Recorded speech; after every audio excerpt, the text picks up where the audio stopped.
labor has dignity. And the way that we give labor dignity is by paying people the respect and the value that they are worth at minimum. Progressive politicians love to talk about raising the minimum wage. It makes them sound caring, compassionate, concerned. They're on the side of the worker, standing against the greedy employer. The current call is for a national $15 an hour minimum wage, more than double the current federal rate of $7.25. We have to make one fair wage, and we have to raise the national minimum wage to $15 an hour, nothing less. The left casts the minimum wage debate as a war between employee and employer. It's not a job, it's indentured servitude. But most business owners pay their workers as much as they can. Finding and keeping good people is the hardest part of any employer's job. If we adopt the national minimum wage of $15, here's what will happen. A lot of people will lose their jobs or have their hours reduced.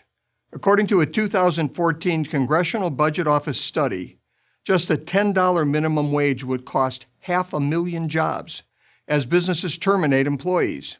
Obviously, far more jobs would be lost at $15 an hour.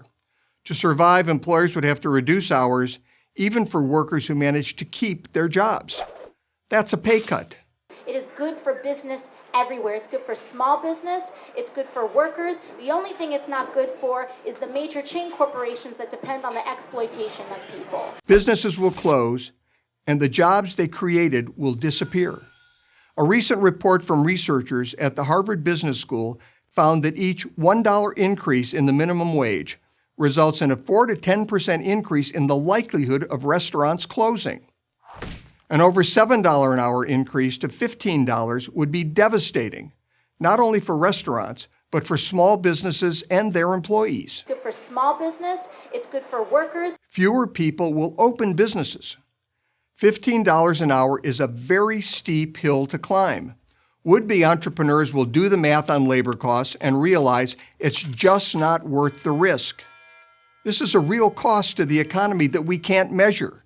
A company that never exists, never employs anyone. Most of all, I'm thankful for all of these workers for realizing that everybody here deserves dignity and everyone here deserves a beautiful life and the ability to raise your family. If a $15 minimum wage doesn't help workers and doesn't help employers, who exactly does it help? Well, maybe just the progressive politicians who manage to mislead voters into believing that it's the right thing to do.